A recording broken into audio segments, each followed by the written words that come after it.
C'est une triste fin pour le Sarreguemines Jump.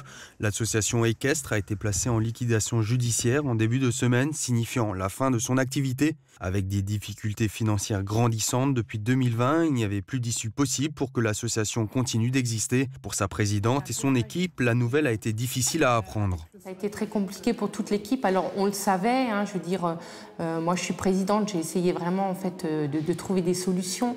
Ce qui a été le plus dur, c'est pour notre public. On a toujours essayé de préserver parce qu'on est encore la seule association école d'équitation dans le coin. Et donc, il y a beaucoup d'enfants qui ne vont plus pouvoir, pour le moment, faire de l'équitation.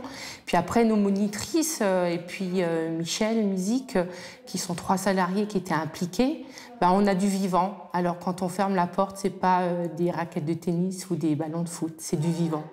L'inflation, les prêts à rembourser et le manque de trésorerie n'ont pas permis de payer les différentes charges en constante augmentation. Le défi était alors trop grand pour le Sarreguemines Jump. La présidente espère bien maintenant que l'activité équestre continuera dans le centre. L'important, c'est l'activité, c'est que beaucoup d'enfants, même qui n'ont pas beaucoup de moyens, puissent continuer l'équitation.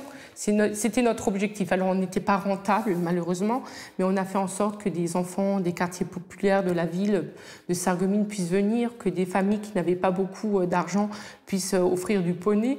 Voilà, ça nous a peut-être porté préjudice, mais on ne regrette pas. Le centre équestre appartient à la ville de Sarreguemines qui, de son côté, se veut rassurante sur l'avenir de l'activité hippique. Aujourd'hui, il ne faut pas s'en faire par rapport à l'activité hippique parce que l'objectif, vraiment, notre objectif, c'est de garder une activité centre équestre avec une école d'équitation. Un poney club, ce serait très très bien déjà. Poursuivre peut-être avec, par la suite, ça c'est pour les années à venir, une ferme pédagogique, pourquoi pas. Voilà, ce seraient des projets qu'on réfléchit. Alors certes, pas de la même façon puisque le jump va s'arrêter. C'est comme ça, c'est un fait. Malheureusement, je pense qu'on est allé au bout. On les accompagne, c'est pas évident pour eux, c'est clair. Mais moi, je souhaite les remercier pour le travail qu'ils ont fait, pour ce qu'ils ont essayé de faire. Et maintenant, on va essayer de tourner une page et de faire autrement. Les chevaux seront sains et saufs puisqu'ils seront gardés par le futur acquéreur ou vendus à des particuliers qui souhaitent s'en occuper. Les potentiels repreneurs devraient être connus dès la semaine prochaine. Seriez-vous prêt à vous engager pour les autres? Conseil de la vie lycéenne, éco-délégué ou encore animateur auprès des enfants juste après le BAFA, au lycée Henri Nominé, l'engagement peut prendre différentes formes. Un forum était organisé au sein de l'établissement pour inciter les élèves de seconde à rejoindre l'une de ces missions citoyennes. La dernière nouveauté de cette année, c'est les référents égalité filles-garçons. Donc voilà, on essaye de fédérer les jeunes à des causes qui sont chères à la société actuelle. Et voilà, on sait que c'est des jeunes qui ont envie de s'engager et des fois, il faut juste un petit peu les pousser et leur donner les moyens de le faire surtout. Parmi ces lycéens engagés, Marine, elle est en charge de ce stand référent égalité filles-garçons. Elle a déjà plusieurs idées en tête pour accomplir ce rôle au sein du lycée. Faire des interviews pour montrer les métiers au sein du lycée même qui sont plutôt accessibles ou non par les hommes et par les femmes. Par exemple, on a une surveillante qui est gendarme alors que c'est un métier qui est plutôt prisé par les hommes en général. Personnellement, je trouve que c'est important que les filles et les garçons au sein d'un lycée soient égalitaires, notamment pour qu'il n'y ait pas d'embrouille, qu'on ait tous les mêmes règles. Il faut se sentir en sécurité aussi dans le lycée, que ce soit hommes et femmes. Maintenant, pourquoi pas s'engager en tant que sapeur-pompier volontaire? Une idée qui plaît bien en tout cas à Mathis. Ils m'ont aidé pour tout ce qui est secourisme. J'aime bien tout ce qui est secours, premier secours aux personnes en danger. Ils m'ont secouru pour, notamment, j'avais une blessure au pied, donc j'étais secouru par les pompiers. C'est un beau métier, je trouve. Ces dernières années, des projets sont nés grâce à l'action menée par ces lycéens, notamment ce nichoir qui a trouvé sa place dans l'établissement, mais aussi ce vélo capable de recharger la batterie électrique d'un téléphone à la force des jambes. De quoi motiver la nouvelle génération à se lancer dans une mission pour aider ses actuels ou futurs camarades. Ils étaient officiers, institutrices, instituteurs, employeurs, élus de la République et simples citoyens. Ceux qui parviennent à poser le pied sur le sol de ce pays pour lequel ils ont combattu sont seuls, parfois accompagnés de leur famille. La journée nationale d'hommage aux harkis et à leurs familles avait lieu hier. Et comme chaque année, la ville de Bitche a organisé une cérémonie de commémoration avec la présence du 16e BCP, d'anciens harkis et de plusieurs élus. 2 gerbes de fleurs ont été déposées devant le monument aux morts sur la place de la Légion d'honneur. De nombreux harkis avaient combattu pour la France lors de la guerre d'Algérie et avaient ensuite été abandonnés sur place par ce même pays.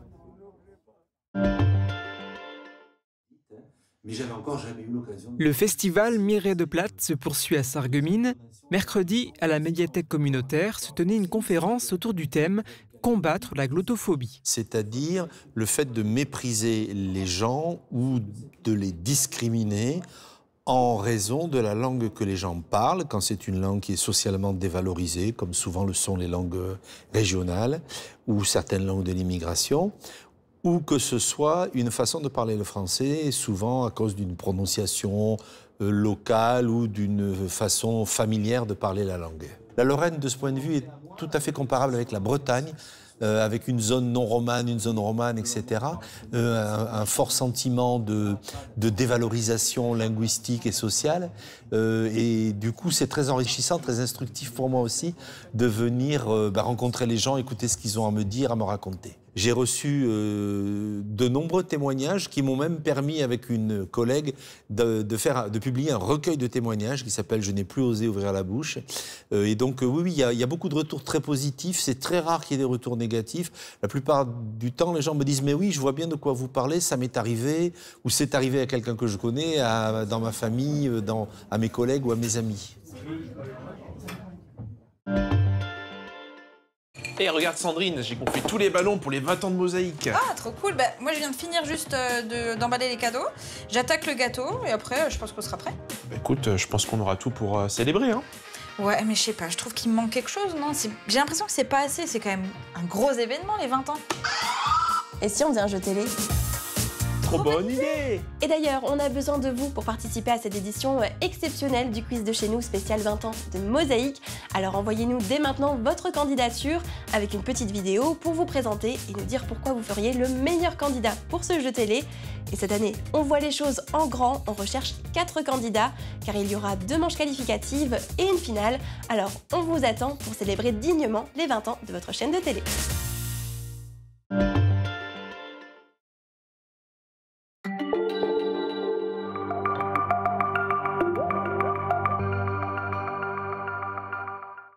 Bonjour à tous, je suis ravie de vous retrouver. Il vient de vivre sa plus belle saison en tant que sportif de haut niveau. Michel Munch est à mes côtés, bonjour. Bonjour. Alors c'était une grosse saison 2024-2025, vous avez enchaîné les podiums. Quelle est la course qui vous a le plus marqué? Ouais, c'était vraiment une grosse saison 2024-2025, vraiment qui restera dans ma mémoire. Mais j'ai vraiment un coup de cœur pour une grosse course où en fait c'était au mois de mars. On avait les championnats de France de 10 km sur route. Et puis avec Romain Dichière, qui est un de mes guides attitrés, qui est également le fils de mon entraîneur, on était parti pour battre le record de France. Et puis qui était mon record de France, qui était en 35 minutes et 38 secondes. Et bon, on pensait aller le battre, on voulait tout faire pour. Et puis à l'arrivée, on le bat, mais de 2 minutes 02. Donc on fait 30. C'est énorme. Oui, c'est énorme. Donc on fait 33-36. Je pense que c'est vraiment la course qui restera en mémoire, je pense, cette année. Il y a eu beaucoup de podiums et c'était pas le seul record d'ailleurs cette année, il y en a eu d'autres? Ouais, non, il y a pas. C'était pas le seul record. J'ai fait le record de France du 5000 mètres piste élite en 16 minutes 32, ce qui est juste énorme alors que j'étais en 17-15 ou 17-20, je crois, l'année dernière. Donc c'était aussi un super record avec à la clé un nouveau titre de champion de France. Et vous avez aussi gagné 4 places au classement World Para-Athletics mondial. Vous êtes actuellement top 7, c'est une fierté aussi, j'imagine? Oui, c'est vraiment... ouais, j'arrive pas à imaginer le chemin parcouru depuis le mois de décembre. Au mois de décembre, on était déjà 11e mondial, ce qui était déjà une belle performance à être dans le top 12 mondial. Là, on se retrouve 7e mondial, 1er européen. C'est vraiment de très bon augure pour la suite.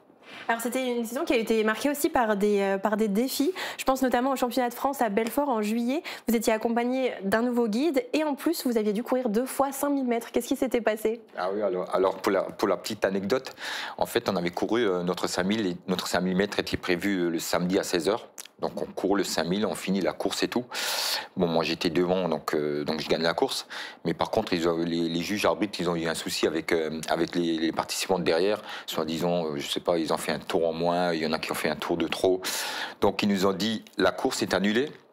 Et comme pour nous, c'est juste pas possible de ne pas avoir une référence chronométrique pour les championnats de France, ils nous ont dit, ou ça reste comme ça, ou vous recourez le dimanche. Mais le dimanche, Romain Dicher, qui est vraiment mon guide attitré, il a dû repartir, puisque lui, il recommençait ses stages de guide de montagne le lundi matin.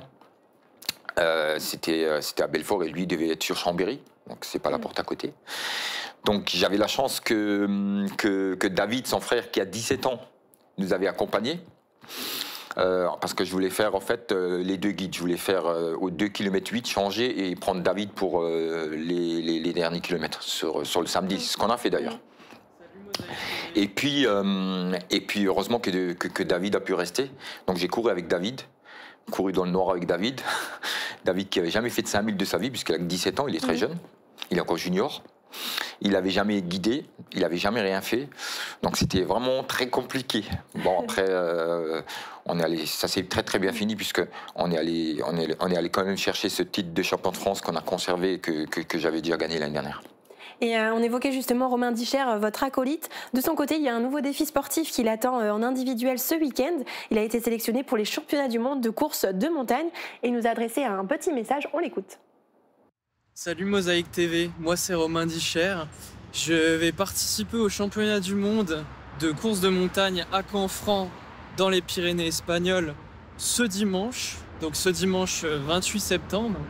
Une épreuve qui consiste à réaliser 16 km en montagne avec 800 mètres de dénivelé positif et négatif, donc montée-descente.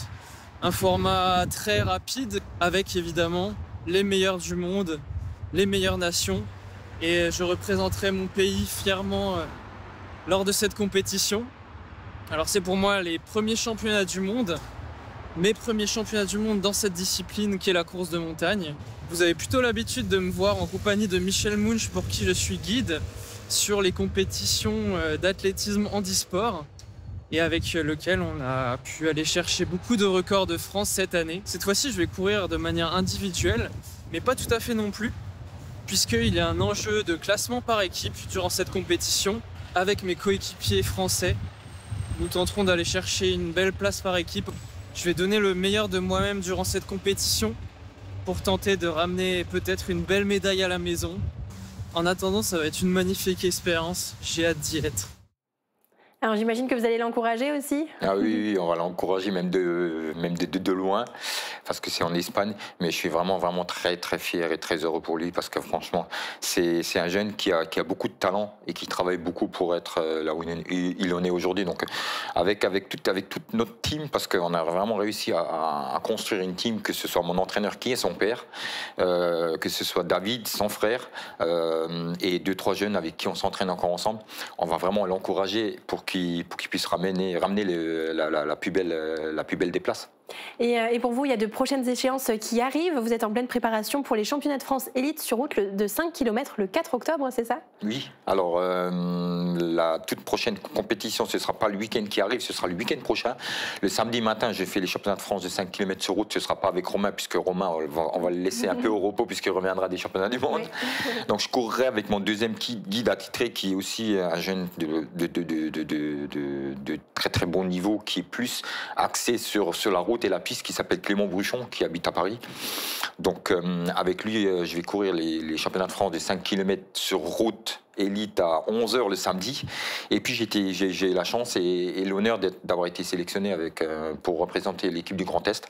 Donc l'après-midi, je ferai du sprint, moi, que c'est pas ma spécialité, mais je vais essayer de ramener le maximum de points pour qu'on ramène la coupe à la maison pour la 3e année consécutive. Ouais. Ok, ce sera un gros week-end pour vous. Ouais. Vous serez aussi présent pour les 10 km de Sarreguemines le 19 octobre, c'est ça? Oui.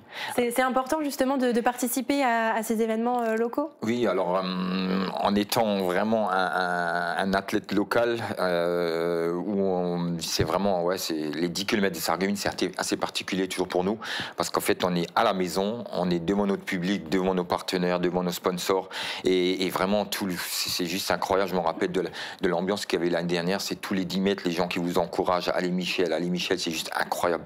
Donc quand je suis là, quand je ne suis pas en compétition, je sais qu'il y a 2 ans, j'ai pas pu les faire puisque c'était en même temps les championnats de France de 10 km pour nous. J'étais vraiment malheureux.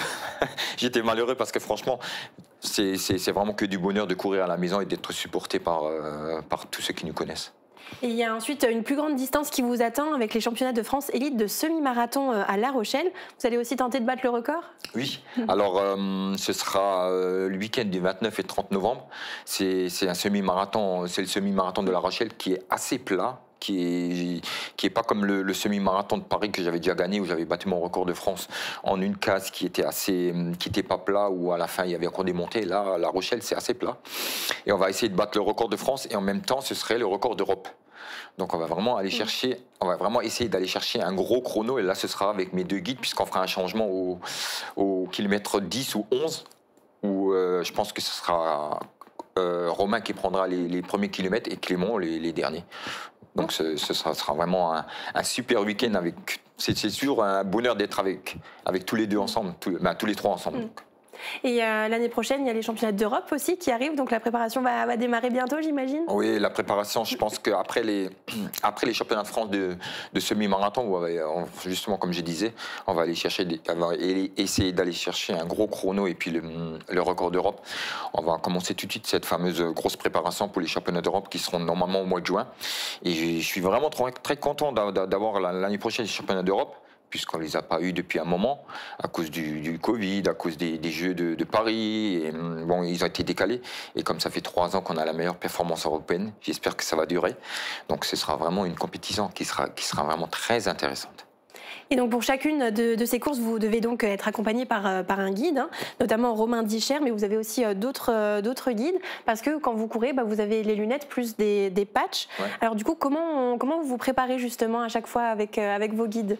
Alors la préparation, c'est justement, j'ai la chance d'avoir Romain et puis David, Clément, c'est plus compliqué puisqu'il est sur Paris, mais on essaie quand même de faire quelques stages ensemble. Mais j'ai la chance d'avoir Romain qui est en Moselle, quand il n'est pas en compétition comme là, il vient au stade avec mon entraîneur, donc on peut s'entraîner ensemble, parce qu'en plus on va s'entraîner ensemble avec Romain, que ce soit Romain ou bien David ou bien Clément, et plus on va performer parce qu'en fait on est relié à un lien de 20 cm, donc il faut être vraiment synchro, il faut avoir une complicité juste incroyable, parce que le guide c'est pas juste le mec qui va vous guider, ça va pas juste être l'athlète qui va vous guider, ce sera l'athlète qui va vous encourager, que vous avez des coups de mou. J'ai vraiment des jeunes guides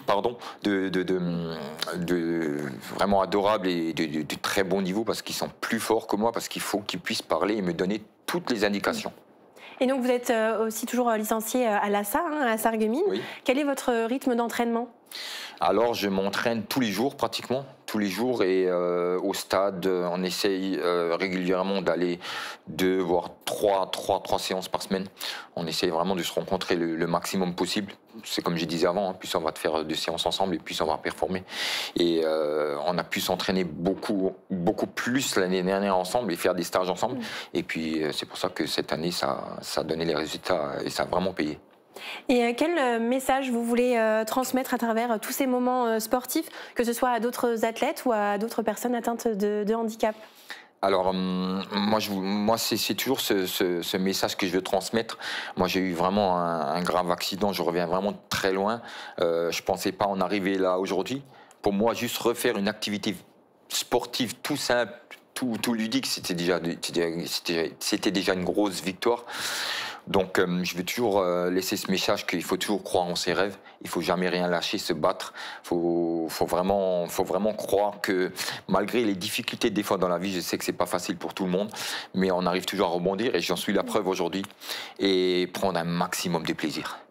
Parce que sans plaisir, de toute façon, il n'y aura pas de résultats et il n'y aura pas les performances derrière. Il faut prendre un maximum de plaisir et beaucoup de bonheur. C'est ce que moi je ressens dans chaque course. Je prends un maximum de plaisir et je suis vraiment très heureux à chaque fois de me mettre sur une ligne de départ et de courir et de performer.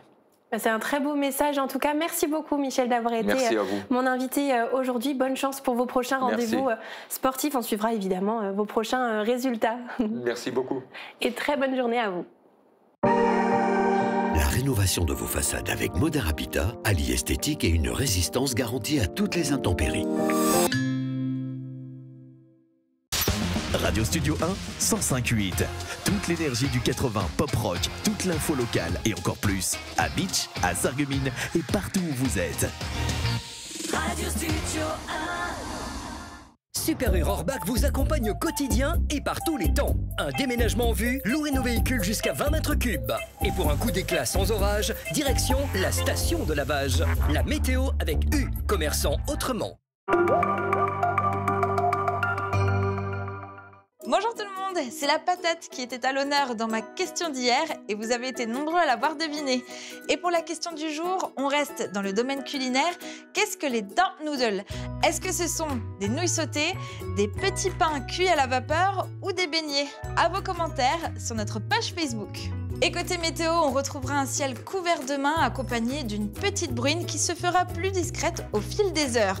Le ciel finira aussi par se dégager légèrement pour laisser place à de courtes éclaircies. Côté température, les minimales iront de 7 à 9 degrés et les maximales de 14 à 15 degrés. Demain, ce sera la Saint-Vincent de Paul et il fera jour de 7h24 à 19h20. Passez tous encore une bonne journée et un excellent week-end.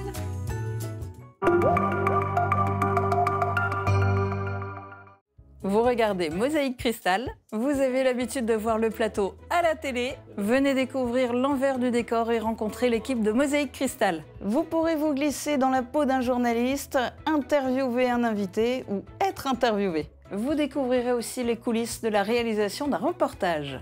Vous pourrez vous mettre dans la peau du réalisateur et de l'équipe technique. Et vous saurez tout sur les drones. On vous invite dimanche 5 octobre de 10h à 18h pour des portes ouvertes immersives.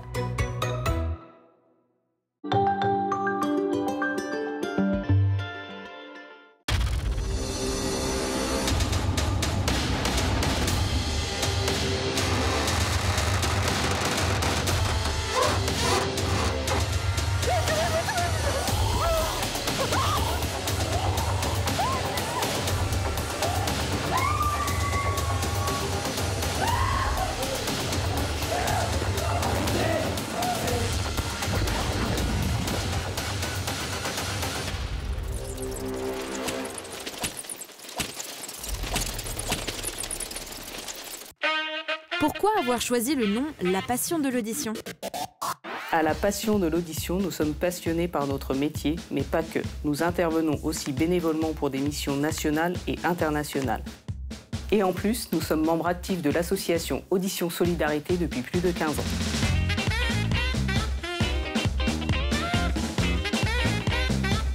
Laissez-vous tenter au rayon boucherie d'Intermarché Sarreguemines et Beach. Rôti, orloff ou chorizo, cordon bleu, paupiettes et papillotes. Découvrez nos délicieuses préparations faites maison. Grâce au savoir-faire de nos bouchers, elles sont fabriquées chaque jour sur place avec une viande d'origine française. Parce que bien manger commence par bien préparer. Intermarché, tous unis contre la vie chère.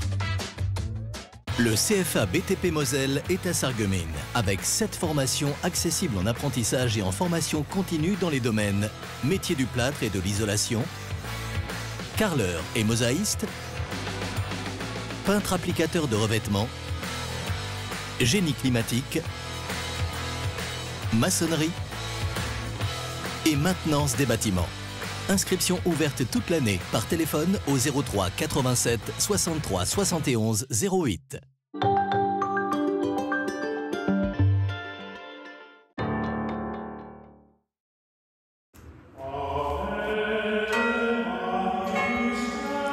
Je suis heureux de vous accueillir devant l'église de Zétain, cette église qui est un joyau de l'abbaye bénédictine de Tholey, merveille de l'art gothique allemand tardif et également monument classé au patrimoine historique depuis 1891.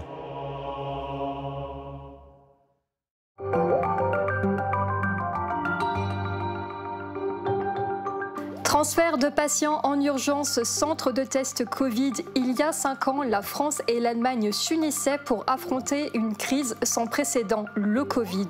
Aujourd'hui, la pandémie est derrière nous, mais une question demeure. Et si la coopération d'hier pouvait devenir la santé de demain dans notre région transfrontalière? Peut-on demain se faire soigner en Allemagne sans tracas, sans barrière linguistique aux factures salées? Pour y répondre, 4 invités se joindront à nous dans l'émission Polygone. Florence Guillemin pour l'Eurodistrict Sarre-Moselle, Anne Brunet pour la Caisse primaire d'assurance maladie, Renaud De Freitas pour le pôle transfrontalier de cardiologie et Hervé Blachman, pharmacien. Rendez-vous le dimanche 28 septembre sur Mosaïque Cristal.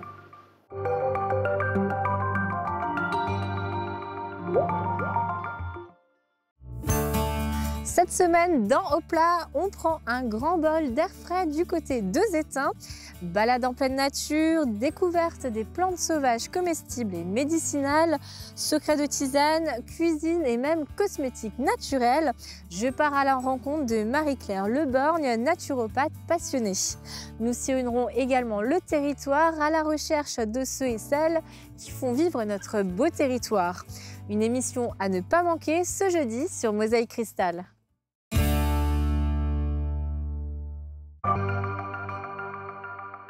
Juste le temps d'une pause café, on fait ensemble un retour sur les principales informations de la semaine sur l'arrondissement de Sarreguemines. Une mauvaise nouvelle pour le club équestre Sarreguemines Jump. On a appris sa mise en liquidation judiciaire. La situation du club s'était dégradée depuis la crise du Covid, où il n'a eu aucune rentrée d'argent en 2020-2021. Une page se tourne avec beaucoup d'émotions, mais du côté du centre équestre comme de la ville, il ne baisse pas les bras. Aujourd'hui, il ne faut pas s'en faire par rapport à l'activité hippique. Parce que l'objectif, vraiment, notre objectif, c'est de garder une activité centre équestre avec une école d'équitation. Un poney club, ce serait très très bien déjà. Poursuivre peut-être avec, par la suite, ça c'est pour les années à venir, une ferme pédagogique, pourquoi pas. L'important, c'est l'activité, c'est que beaucoup d'enfants, même qui n'ont pas beaucoup de moyens, puissent continuer l'équitation.